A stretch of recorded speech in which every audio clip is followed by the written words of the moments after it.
দর্শক স্বাগত সবাইকে আমাদের নিয়মিত টক শো সময়ে। আমি জহিরুল আলম আজ আপনাদের সঙ্গে আছি। প্রিয় দর্শক, আলোচিত বুয়েট ছাত্র আবরার হত্যার দায়ে 20 আসামির মৃত্যুদণ্ড হয়েছে, মৃত্যুদণ্ডের রায় দেওয়া হয়েছে এবং 5 জনের যাবজ্জীবন রায়ে পরিবার সন্তুষ্ট হয়েছে এবং তারা সে সন্তুষ্টি প্রকাশ করেছে। আজ দুপুরে ঢাকার দ্রুত বিচার ট্রাইব্যুনালে বিচারক মোহাম্মদ আবু জাফর মোহাম্মদ কামরুজ্জামান রায়টি ঘোষণা করেছেন। তবে বিচারক রায়ের কোনো পর্যবেক্ষণ দেননি। বাদীপক্ষ রায়ে সন্তুষ্ট হলেও আসামিপক্ষ উচ্চ আদালতে আপিল করবে বলে জানিয়েছে। আলাপ করব বিষয়টি নিয়ে। 75-এর 15ই আগস্ট নিহতদের পরিবারের সদস্যদের মনে কষ্ট দেওয়ার জন্যই বেগম খালেদা জিয়া ওই দিন তার জন্মদিন পালন করেন বলে অভিযোগ করেছেন প্রধানমন্ত্রী শেখ হাসিনা। আওয়ামী যুবলীগের 49তম প্রতিষ্ঠাবার্ষিকীর আলোচনা অনুষ্ঠানে তিনি অভিযোগ করেন তারপরও সম্পূর্ণ মানবিক কারণে বেগম জিয়াকে বাসায় থাকতে দেওয়া হয়েছে উল্লেখ করে বিএনপি নেতাদের প্রতি প্রশ্ন রাখেন যে আর কত তারা চাচ্ছেন। খালেদা জিয়া আবারও রক্তক্ষরণ হয়েছে এই কথা বলে জানিয়েছেন মির্জা ফখরুল ইসলাম আলমগীর। পাসপোর্ট নবায়নের আবেদন বাতিলের অভিযোগ করেছেন।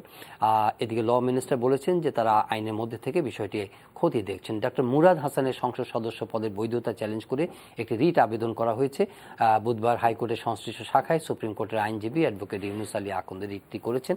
এগুলোই দিনের মূল খবর।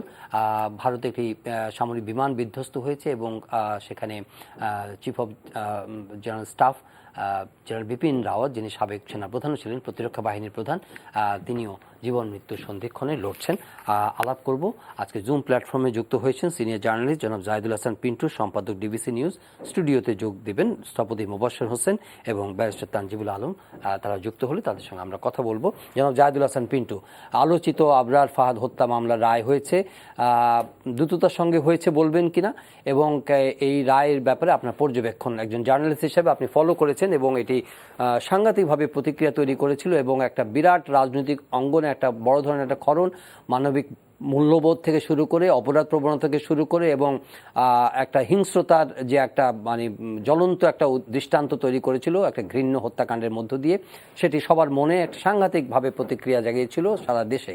এই রায়টির মধ্য দিয়ে আপনি আজকে কি মানে অনুভব করছেন? ধন্যবাদ জহির। যে বিষয়টা নিয়ে আপনি তো কথা বলছেন, একই সঙ্গে বিষয়টা আপনি দুটো দিক পাবেন। প্রথমত, একটি হত্যাকাণ্ড, বাংলাদেশ প্রকৌশল বিশ্ববিদ্যালয়ের একজন প্রতিভাবান শিক্ষার্থীকে হত্যা করা, সে তো হত্যার শিকার হয়েছে। আবার যদি দেখেন, দ্রুত সময়ে বাংলাদেশের বাস্তবতায় দ্রুত সময়ে বিচার হয়েছে।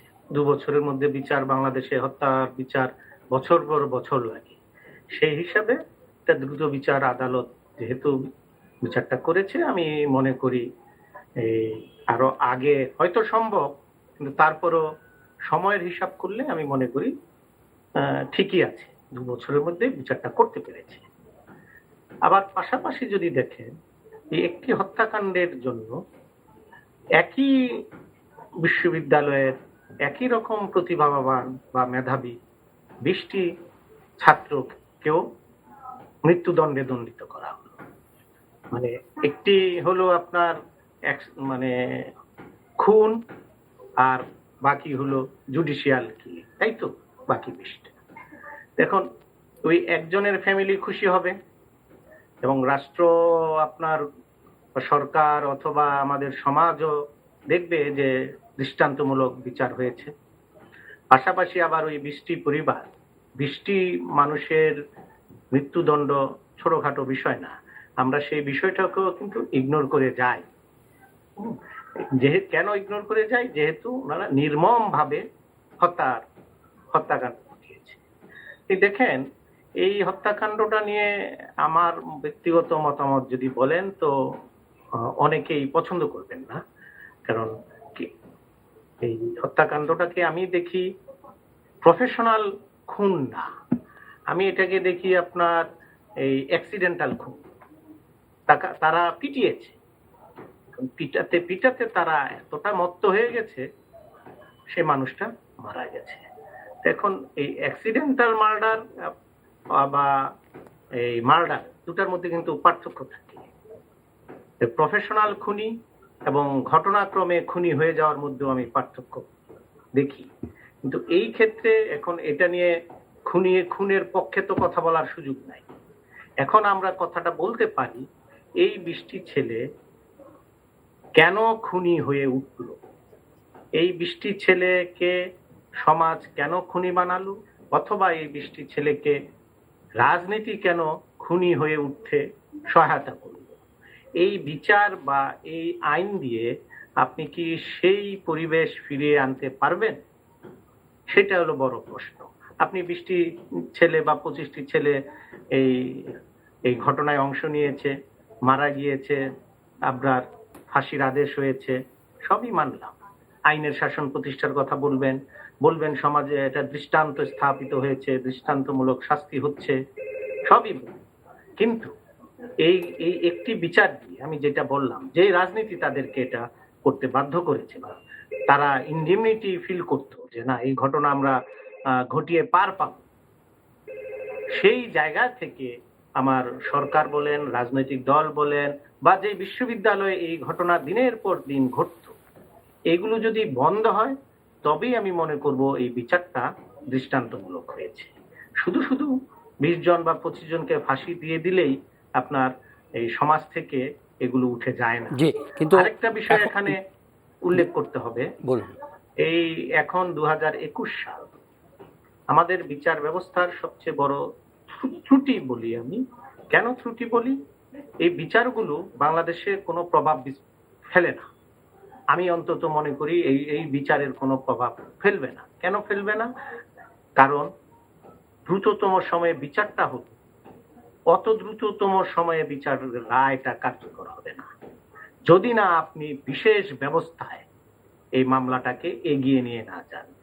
এখনো আপনি যদি এখনো হাইকোর্টে বা সুপ্রিম কোর্টে খোঁজ নেন, এই কিছুদিন আগেও তো, এই মাস 6 আগেও তো একটি জাজমেন্ট হলো, এই প্রধানমন্ত্রী শেখ হাসিনাকে হত্যা চেষ্টার অভিযোগে আপনার ওই যে কোটালীপাড়ায় বোমা পুঁতে রেখেছিল, 2000 সালের মামলা। তো 2021 সালে এরা এখনো বিচারাধীন আসামি, ফাঁসির আদেশ হয়েছে কিছুদিন আগে। তো এই মামলাগুলো জি, ডেথ রেফারেন্স হিয়ারিং হবে। এখন গত 5-6 বছরের ইতিহাস যদি আপনি নেন, আপনি দেখবেন প্রতি বছর 150-র মতো ডেথ রেফারেন্সের মামলা হাইকোর্টে যায়। এই মামলাগুলোর হিয়ারিং হতে হতে আপনার রায় কার্যকর হতে হতে 20 থেকে 25 বছর লেগে যাবে। 20 বছর যে মামলার জাজমেন্ট কার্যকর হতে লাগবে, তো সেটার ইম্প্যাক্ট সমাজে পড়বে কিভাবে? সমাজে ইম্প্যাক্টটা পড়বে, একজন ঘটনা ঘটিয়েছে, সাজা পেয়েছে, সাজা কার্যকর হয়েছে, আমি দেখতে পাচ্ছি। তাহলে আমি আপনার বক্তব্য বুঝেছি, কিন্তু এটা পাল্টা প্রশ্ন এটা করা যায় কিনা যে এই বিদ্যমান বাস্তবতার মধ্যেও তাহলে যদি কোনো লাস্টিং ইম্প্যাক্টের আশা না থাকে, তবুও তো আমাদের এই জুডিশিয়াল সিস্টেম যেটুকু আছে অবশিষ্ট সেটা চালু থাকতে হবে, এবং যে অপরাধ ঘটছে সে অপরাধের একটা বিচার পেতে হবে মানুষের। যদিও সেটা সবাই সবসময় সমানভাবে বিচার পায় না, এটা একটা বড় অভিযোগ আছে এখনো আমাদের বিচার ব্যবস্থা সম্পর্কে। কিন্তু এই ঘটনাটির মধ্য দিয়ে তো একটা বার্তা তো নিশ্চয়ই গেছে যে নির্মম হত্যাযজ্ঞটি ঘটানো হয়েছে, অ্যাক্সিডেন্টাল হোক অথবা প্ল্যান্ড হোক, সেটা আইনি ব্যাখ্যার বিষয়। কিন্তু এর মধ্য দিয়ে আইন যে সবার প্রতি সমান, এবং আইনে এখানে যদি কোনো ফেভার বা ফারবার করার যে সুযোগ নেই, সেটি প্রতিষ্ঠিত হলো কিনা এই রায়ের মধ্য দিয়ে। না, এটা আপনার সঙ্গে আমি একমত, এটা দরকার ছিল।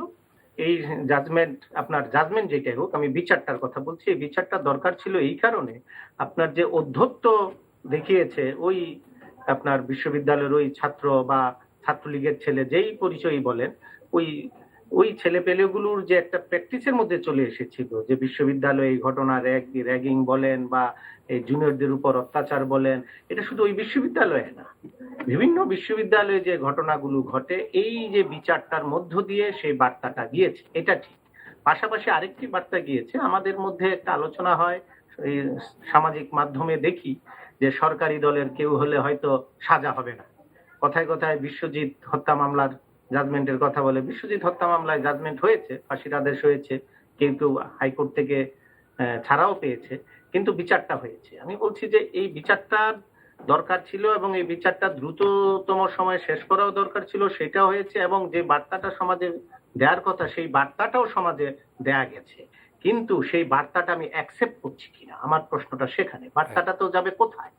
বার্তাটা দিবে রাজনৈতিক দল, যে রাজনৈতিক দলের পৃষ্ঠপোষকতায় তারা খুনি হয়ে উঠেছে।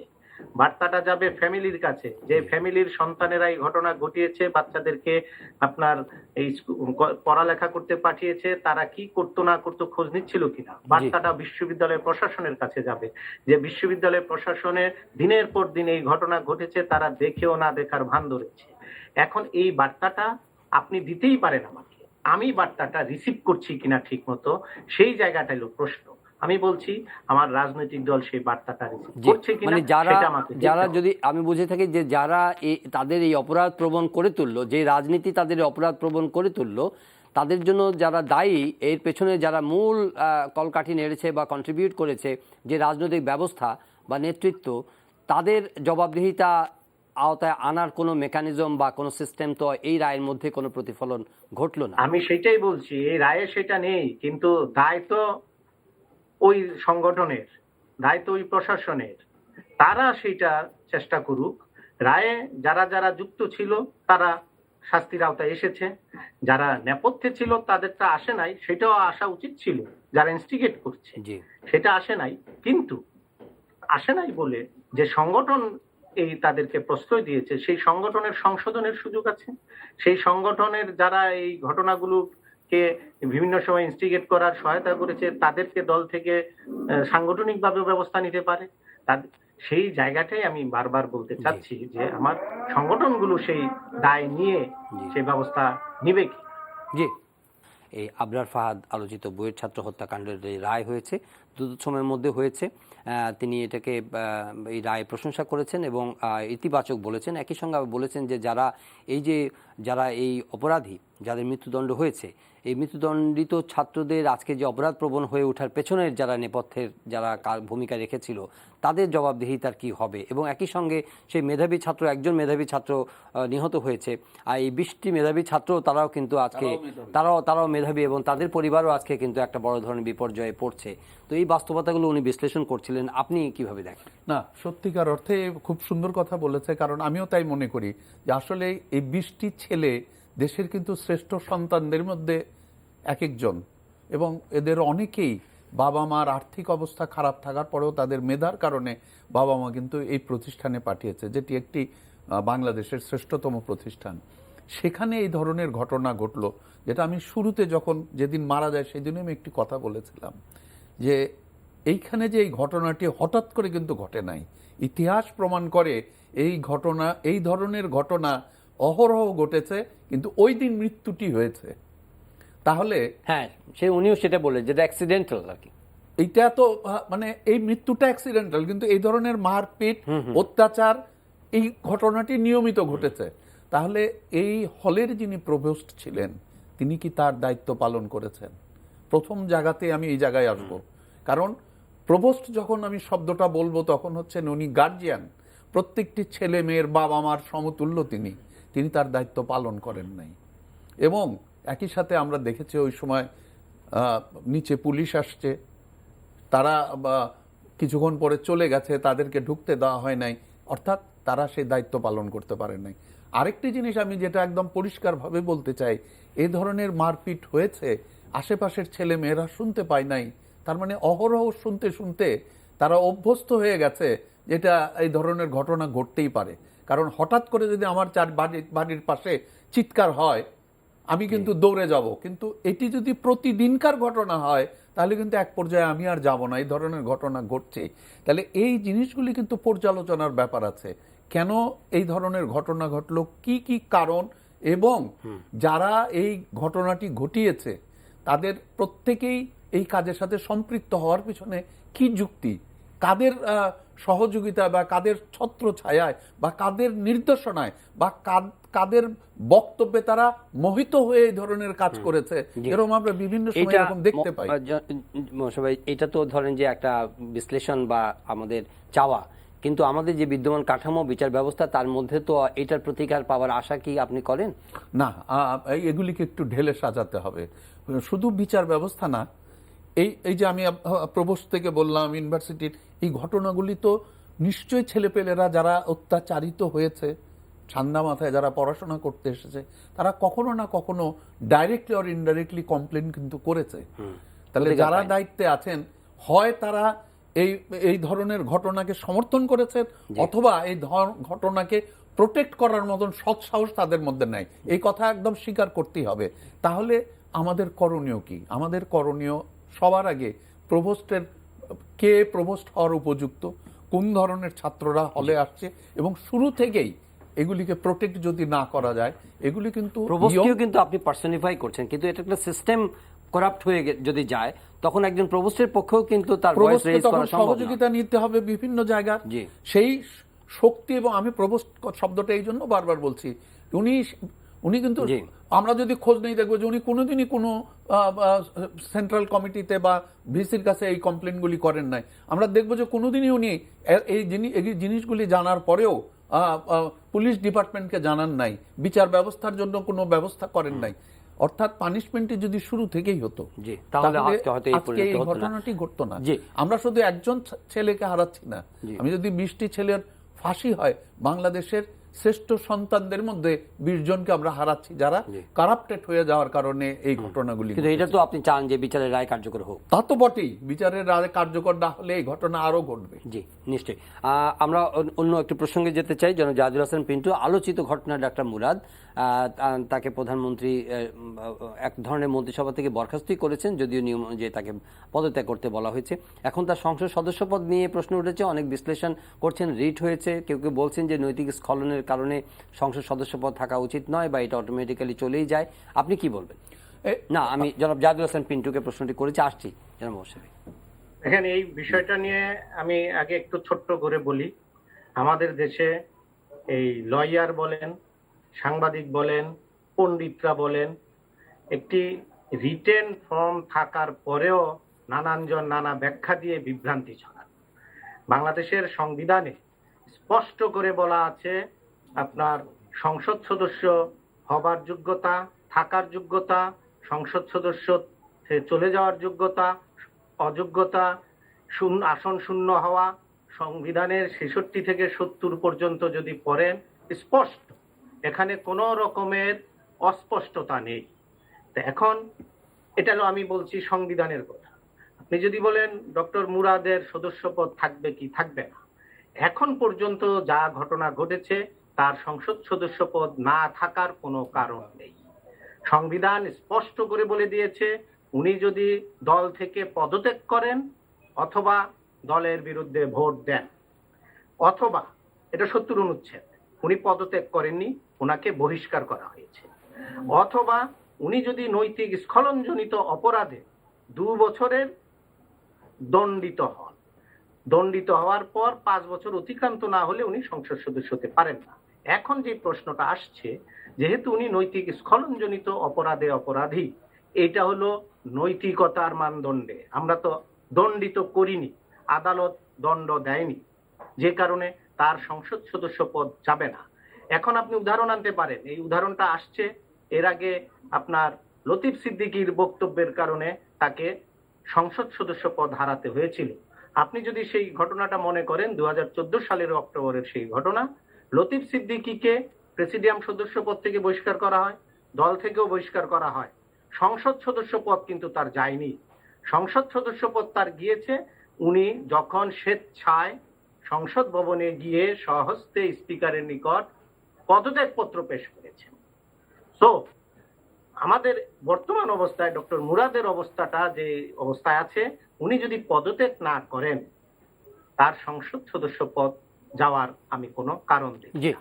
এখন দলীয় প্রধান বা সংসদীয় দলের নেতা যদি তাকে অনুরোধ করেন বা নির্দেশ দেন তুমি পদত্যাগ করো, জি, দল থেকে পদত্যাগ করলে কিন্তু চলে যাবে, সংসদ থেকে পদত্যাগ করলে তো যাবেই, দল থেকেও যদি পদত্যাগ করে, যে দল থেকে নির্বাচিত হয়েছেন সংসদ সদস্য পদ খালি হয়েছে। এখন এই জায়গায় বিষয়টা ঝুলে আছে। জি, মাহবুবুর হোসেন এক্সপ্লেন করছিলেন জনাব জাহিদুল হাসান পিন্টু, বেশ সুন্দরভাবে তিনি বিষয়টি বলেছেন যে প্রধানমন্ত্রী চাইলে দল থেকে তাকে বাদ দিলে, বহিষ্কার করলে, অথবা তিনি নিজে থেকে পদত্যাগ করলে সংসদ সদস্য। আর 66 থেকে 70 পর্যন্ত যেই বিষয়গুলো আছে সেখানে নৈতিক স্খলন এবং দণ্ডিত থাকার বিষয়টি বলা আছে, এখানে সেই বিষয়টি পুরোপুরি সম্পাদিত হয়নি। হ্যাঁ, কিন্তু আপনার বিশ্লেষণ শুনবো, কিন্তু এখানে যেটি আসছে সেটা হচ্ছে যে তাকে জেলা কমিটি থেকে তাকে বহাতি দেওয়া হয়েছে, কেন্দ্রীয় পর্যায় থেকে এক ধরনের সিগন্যাল দেওয়া হয়েছিল, সেটা হয়তো পরিবর্তনশীল, যে তার ব্যাপারে ব্যবস্থা নেওয়া হবে। প্রধানমন্ত্রী অলরেডি তাকে পদত্যাগ করতে বলার অর্থই হচ্ছে যে তাকে ক্যাবিনেট থেকে তিনি অবাঞ্ছিত হয়ে গেছেন, ক্যাবিনেটে থাকার যোগ্যতা তিনি হারিয়েছেন। এখন তাহলে সংসদ সদস্য পদ, এটাও মোটামুটি এটা ইমপ্লয়েড যে যিনি মন্ত্রিসভা থেকে অবাঞ্ছিত, এক ধরনের তাকে পদত্যাগ করতে বলা হয়েছে, সেখানে সংসদ সদস্য পদেও সেটাও এক ধরনের বলার অপেক্ষা আর কি। তাই এটা কোন জায়গাটার মধ্যে ঝুলছে আপনার মনে হয়? না, যখন তাকে মন্ত্রী পরিষদ থেকে পদত্যাগ করতে বলা হয়েছে, পদত্যাগ অনেক কারণে হতে পারে। মতের অমিল হতে পারে, দলের সাথে মতের অমিল হতে পারে, সেটা নিয়ে হতে পারে। ঘটনাটা কিন্তু তা না। কিন্তু যে কথাটা বললো সেটা হলো সবচেয়ে মূল্যবান। নৈতিক স্খলনের কারণে কিন্তু তাকে পদত্যাগ করতে বলা হয়েছে। তো ওই পদত্যাগটা আমি মনে করি অটোমেটিক্যালি কার্যকর হওয়া উচিত, যে দল থেকেও তাকে পদত্যাগ করার নির্দেশ দেওয়া অথবা দল থেকে তাকে বহিষ্কার করা। কারণ আমি আবারও বলবো যে তাকে কিন্তু মতের অমিলের জন্য কোনো পদত্যাগ, মানে এইরকম কোনো ঘটনা নাই যে তর্কাতর্কি হয়েছে বা মতামত নিয়ে বিপক্ষে ভোট দিয়েছে। বিপক্ষে ভোট দিলেও কিন্তু বাংলাদেশের কনস্টিটিউশন অনুযায়ী তার ফ্লোর ক্রসিং এর মতন বক্তব্যে চলে আসে, সে নিউট্রালি বসে থাকতে পারে ভোট না দিয়ে। তো সেইখানে তার দল থেকে তার বহিষ্কার, এবং অথবা তার দল থেকে বহিষ্কার হলে পারে সে আর মেম্বার থাকতে পারবে না। আরেকটি হচ্ছে সে নিজেই সেখান থেকে সংসদ সদস্যর পদ থেকে নিজেকে অব্যাহতি দিতে পারে, যেভাবে সে এই পদত্যাগটি করলো। পদত্যাগ না করলে তাহলে কি হতো? প্রধানমন্ত্রীকে নির্দেশ দিতে হবে তোমাকে বহিষ্কার। আদালতের কি এখতিয়ার আছে? আদালত যে রিট হয়েছে, এই যে আদালত আমাদের এখানে, যেটা তোমাদের এখানে আমি বহুবার বলেছি, প্রায়ই আমাদের থানা পুলিশ এনারা বলে কেউ যদি অভিযোগ করে তাহলে আমরা এটা বিবেচনা করে দেখব। তা আমি বহুবার বলেছি যে আমি থানার ভিতরে যদি 4-5 জন মানুষকে প্রতিদিন হত্যা করি আর কেউ যদি অভিযোগ না করে তাহলে থানা কোনো ব্যবস্থা নেবে না? এটি কি কখনো হয়? থানা তো বলতে হবে কেউ অন্যায় করলে পারে, আমরা যদি জানতে পারি আমরা ব্যবস্থা নেব। এই বক্তব্য কিন্তু আমরা এখন থানার কর্তা ব্যক্তিদের মুখ থেকে শুনি না। হ্যাঁ, রাস্তায় এই ঘটনা ঘটেছে, কেউ অভিযোগ করলেই আমরা সেই ব্যাপারে পদক্ষেপ নেব, তদন্ত করব। তার মানে আমরা চোখ বন্ধ করে আছি, আপনাদেরকে বললে পারে আমরা বিবেচনা করব। এই জায়গা থেকে বের হয়ে আসতে হবে। অবশ্যই এখানে ওই লাইনে যদি আমি যাই তাহলে কাউকে অভিযোগ করতে হবে। সেটা আমি হতে পারি, আপনি হতে পারেন, যে এই লোকটি এই ঘটনা করেছে, তার বিরুদ্ধে আইন অনুযায়ী ব্যবস্থা নেওয়া যেতে পারে। আরেকটি মজার জিনিস আছে, যেটি আমাদের বিচারকরা সব প্রণোদিত হয়ে দেশ ও জাতির স্বার্থে, জনগণের স্বার্থে ওনারাই বিচারের জন্য তাকে সমন জারি করতে পারে বলে আমার বিশ্বাস। সুমোটো করার অধিকার তাদের রয়েছে। এবং অলরেডি আমরা দেখতে পাচ্ছি পত্রপত্রিকা, আপনাদের মিডিয়াতে বিভিন্ন জনের সাথে তার যে অপ্রাসঙ্গিক কথাবার্তা হয়েছে সেগুলি নিয়ে কিন্তু পর্যালোচনা চলছে, তদন্ত চলছে। আমরা আশা করি যে সরকারের বিভিন্ন প্রতিষ্ঠান যেগুলি রয়েছে, আইনগত প্রতিষ্ঠান, তারা জরুরি ভিত্তিতে পদক্ষেপ নিতে পারেন, তার বিরুদ্ধে বিচার বিভাগীয় তদন্ত থেকে আরম্ভ করে বিচার শুরু করতে পারেন। জি, জাভেদ হাসান পিন্টু, আরেকটি প্রসঙ্গ আনতে চাই। ল মিনিস্টার আজকেও বলেছেন যে বিচারের মধ্য থেকে কিভাবে খালেদা জিয়ার বিষয়টি সিদ্ধান্ত নেওয়া যায় সেটা তারা ভেবে দেখছেন। তবে মাননীয় প্রধানমন্ত্রী আজকে বক্তব্যে কিন্তু আবারও উনি তার প্রিভিয়াস যে অবস্থানটি সেটি ব্যক্ত করেছেন, যে 15ই আগস্টের জন্মদিন পালনের বিষয়টি তিনি আবার ক্ষোভ প্রকাশ করেছেন, এবং একই সঙ্গে তিনি বলেছেন যে তাকে বাসায় থেকে চিকিৎসার সব রকম ব্যবস্থা করা হয়েছে। আপনি কি বার্তা পাচ্ছেন?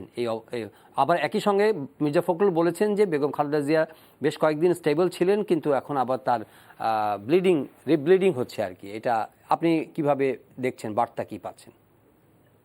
দেখেন, আমি এটা শুরুতে যা গত কয়েক মাস ধরে যে কথা বলছি, আজকেও আমি আমার পয়েন্টে একই অবস্থানে আছি।